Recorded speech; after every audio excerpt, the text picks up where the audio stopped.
saya batasi pada tausiah kali ini hanya 5 poin saja. 5 penyesalan orang sudah mati. Kenapa Ustadz sebut angka 5? Karena rukun Islam 5. Kenapa nggak pakai rukun iman? Iya juga ya, tapi payah saya nyebutnya begini. Ada 5 supaya Bapak Ibu pulang mudah ngingat. Saya termasuk penceramah yang tidak pandai ceramah ngalor ngidul. Ada orang ngomong bisa semua dia bahas, dari Donald Trump sampai Donald Bebek bisa dibahas. Saya tidak pandai.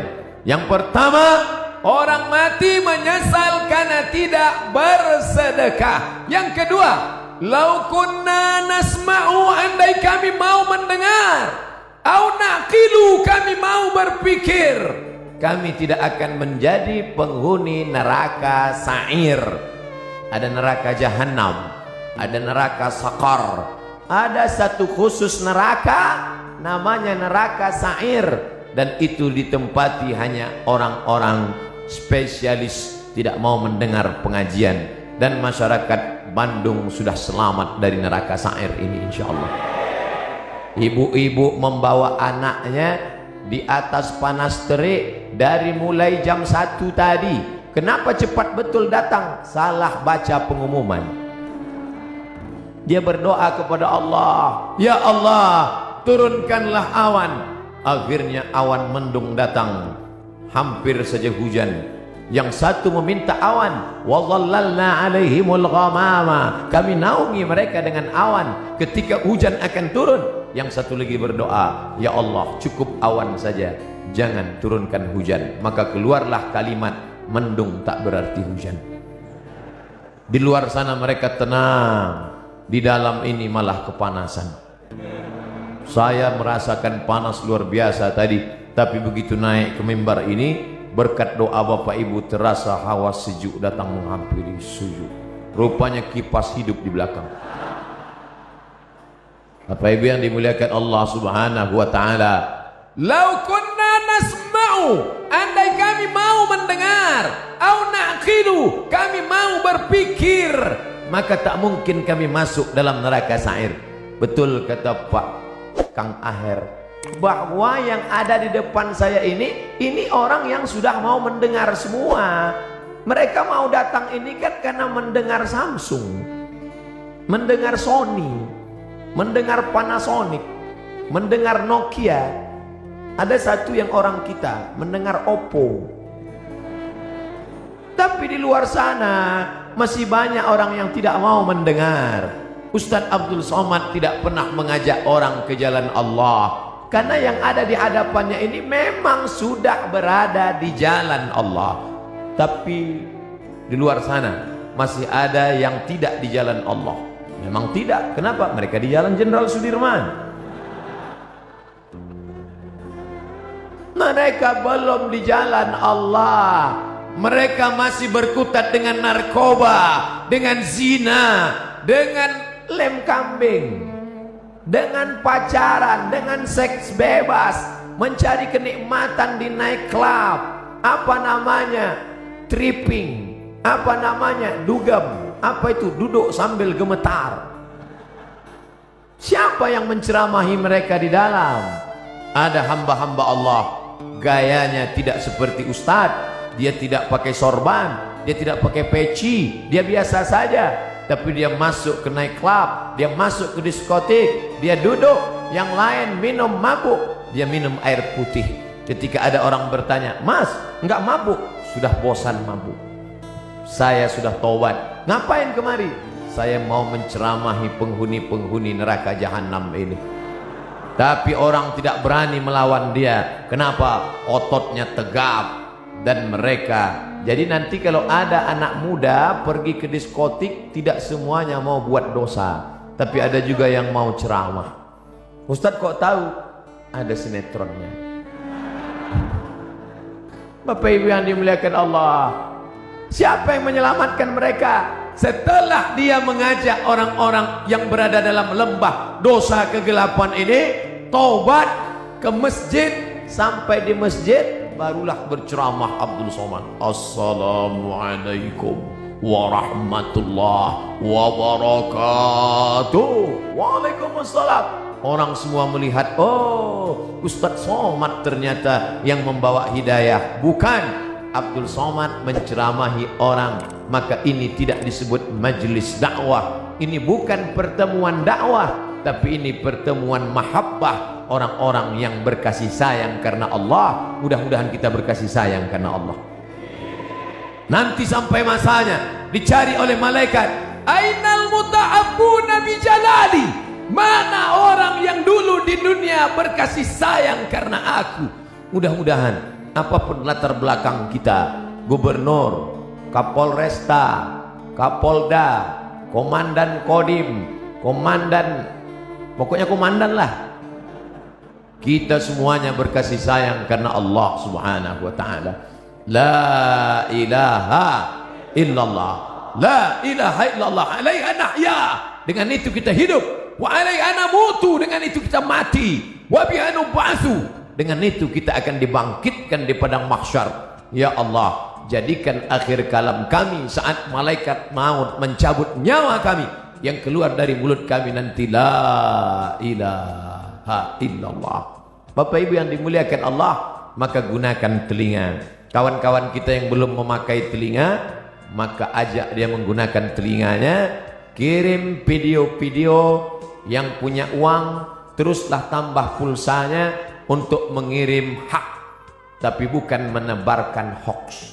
Menebar kasih sayang, bukan menebarkan kebencian. Menebarkan rahmatan lil alamin, bukan menebarkan laknat, caci maki dan sumpah serapah. Karena itulah yang akan membuat kita akan tetap bersama dalam surga Jannatul Firdaus bersama Nabi Muhammad sallallahu alaihi wasallam. Yang ketiga, siapa itu orang yang menyesal? Mereka yang terbaring di rumah sakit, di ruang ICU. Suara azan sayup-sayup masuk ke celah-celah jendela. Hayya 'alas shalah. Menetes air matanya. Kenapa? Karena dulu waktu sehat, orang azan dia laga ikan cupang. Orang azan dia tetap main game online PlayStation, bahkan mengejek-ejek orang sholat. Hayya 'alas shalah, kamu aja duluan lah. Padahal mestinya dia katakan la haula wala quwata illa billah. Tapi sampai masanya dulu kau berotot tegap, tapi akhirnya kau seperti bunga mekar, layu, kuning, mati. Berapa banyak dulu yang berotot tegap, sebelah kiri tatu ular kobra, sebelah kanan singa. Sekarang begitu keriput, kucing kena minyak.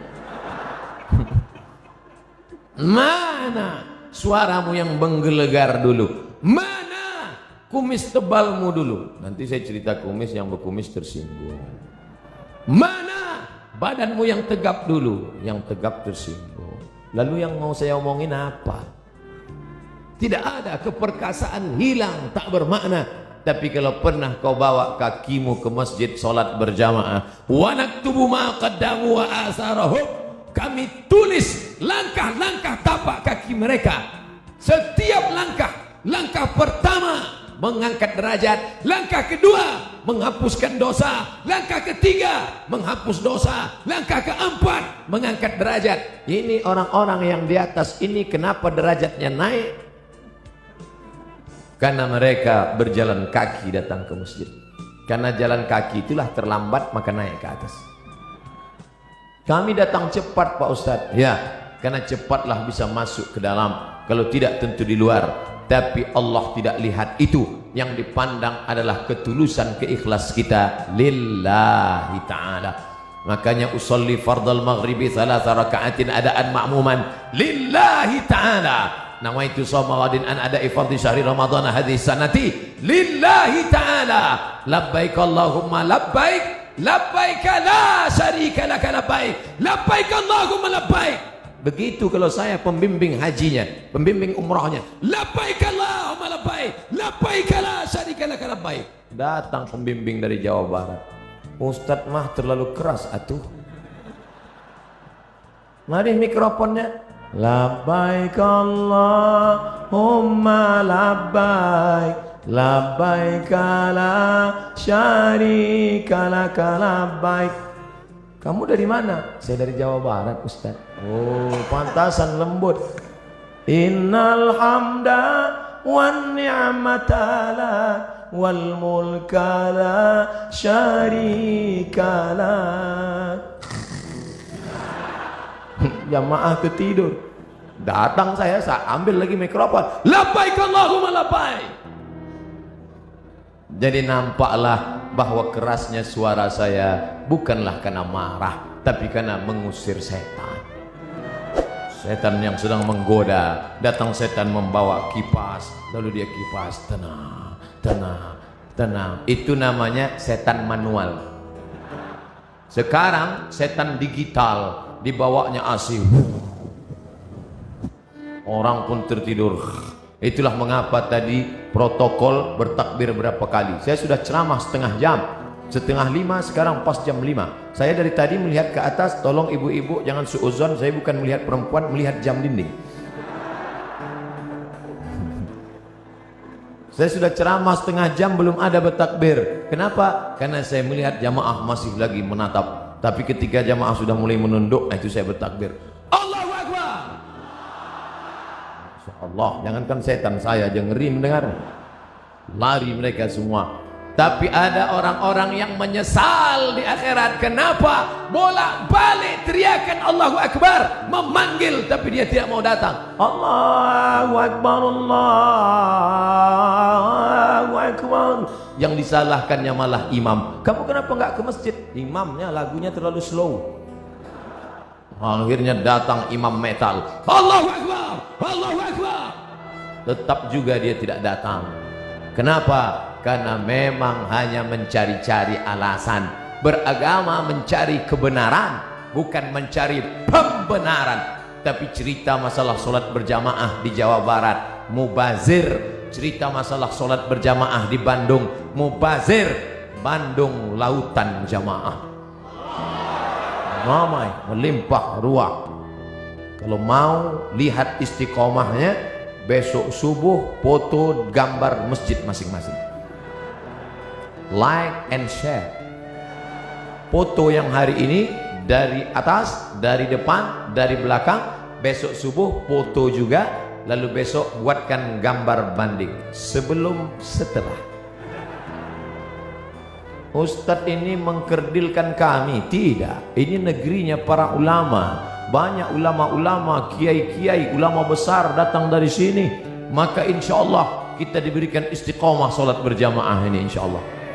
Laki-laki yang solat berjamaah itulah laki-laki yang soleh. Sedangkan laki-laki solat di rumah, laki-laki solehah. Maka nanti potong video ini pendek, like and share. Papa, ini ada video pendek. Siapa yang ceramah? Ustadz dari Riau. Coba dengar. Laki-laki yang sholat di rumah, laki-laki solehah. Nyindir saya ini. Enggak, Ustadz itu ceramah bebas aja. Dia nggak pandai sindir menyindir. Saya termasuk penceramah yang tidak bisa dipesan isi ceramahnya. Saya ceramah sesuai apa yang mau saya sampaikan. Bahkan ada terkadang kalau saya ceramah di kantor dinas, sengaja itu orang pesan panitia, Ustadz jangan cerita masalah jilbab karena istri kepala dinas belum pakai jilbab. Langsung saya ceramah, siapa yang tidak pakai jilbab, membuka aurat, suaminya itu dayus, tidak ada rasa cemburu. Yang ngundang saya udah hancur dunia pesantren. 3 bulan gak diundang Ustadz Somad. Pengajian rutin mingguan, challenge. Setelah 3 bulan, ditelepon lagi. Assalamualaikum Ustadz. Waalaikumsalam. Nanti datang ke kantor lagi ya. Iya. Loh, kemarin katanya nggak boleh. Alhamdulillah Pak Ustadz, yang kemarin melarang sudah mati. Ternyata orang yang menghalang-halang dakwah itu tidak kita. Saya nggak pernah mendoakan. Saya tidak pernah mendoakan yang jelek-jelek. Kalau ada orang menghadang, menghalang, membentengi, selalu saya katakan, ya Allah, tiupkan angin hidayah ke dalam hatinya, bukakan ya Allah. Tapi kalau tidak terbuka juga, tiupkan angin puting beliung sekalian.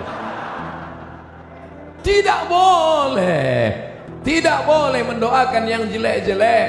Kita tetap mendoakan seperti tuntunan Nabi Muhammad sallallahu alaihi wasallam. Patah giginya, berdarah pelipisnya, tapi dia tidak doakan yang jelek. Tetap yang dia mintakan, Allahumma hdi qaumi, berikan hidayah kepada kaumku, fa innahum la ya'lamun. Mereka berbuat itu karena tidak tahu. Alhamdulillah, yang datang di masjid raya tidak hanya orang-orang tua, tapi anak-anak muda hadir. Dari mana Ustaz tahu anak muda? Dari suara takbirnya. Dari mana Ustaz tahu anak muda? Dari semangat mau bersalamannya.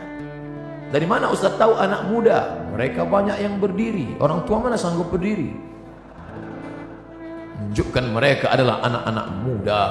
Semangat mereka luar biasa. Sab'atun yuzilluhumullah, 7 golongan yang akan mendapatkan naungan Allah. Yauma la zilla illa zilluh, hari itu tidak ada naungan kecuali naungan Allah. Satu di antaranya, syabun, anak muda, nas'a fi ibadatillah, anak muda yang tumbuh dalam beribadah kepada Allah. Mudah-mudahan kalian termasuk dalam satu golongan itu. Anak muda yang lain sibuk pacaran, anak muda yang lain sibuk chatting, browsing, diving, launching, mancing. Anak muda yang lain sibuk memikirkan motornya, anak muda yang lain sibuk memikirkan malam minggunya, pacarannya. Tapi kalian malah sibuk memikirkan bagaimana dakwah di masjid ini tetap hidup. Kalianlah pejuang-pejuang, kalianlah tentara-tentara Allah di atas muka bumi. Abdul Somad boleh mati, besok pagi dia akan mati, tapi akan ada 1000 Abdul Somad yang akan menolong agama Allah. Makanya kalau ada orang berkata, Ustaz istirahatlah, nampaknya sudah lelah sekali. Kalau saya lihat wajah Ustaz nampaknya 2 kali Jumat gol ini. Tidak, karena sampai masanya malaikat maut mencabut nyawa, disitulah kita akan mati dalam keadaan tersenyum. Kenapa tersenyum? Karena sebelum malaikat Israel mencabut nyawa, datang malaikat berbisik. Apa kata malaikat? La takhafu, jangan kau takut. Wa la tahzanu, jangan kau sedih. Wa abshiru bil jannah, maka engkau berbahagia mendapatkan surga. Allati kuntum tu'adun, yang dijanjikan Allah untuk orang-orang yang istiqomah. Berdoa supaya hati hijrah, mantap. Tapi lebih besar lagi supaya istiqamah dan mati dalam keadaan husnul khatimah. Berpisah kita dari majelis ini saya tidak sedih, karena kita tetap bertemu dalam doa. Doa saya dari Riau, doa sahabat-sahabat dakwah, doa Bapak Gubernur, doa Bapak Kapolda, doa Bapak Kapolresta, doa Bapak Komandan Kodim akan bersatu di pintu langit, sama-sama meminta, saling mendoakan. Mudah-mudahan pemimpin-pemimpin kita dilunakkan Allah hatinya untuk menolong agama Allah. Dan mereka pun mendoakan saya, mudah-mudahan Ustadz Somad mati dalam keadaan husnul khatimah.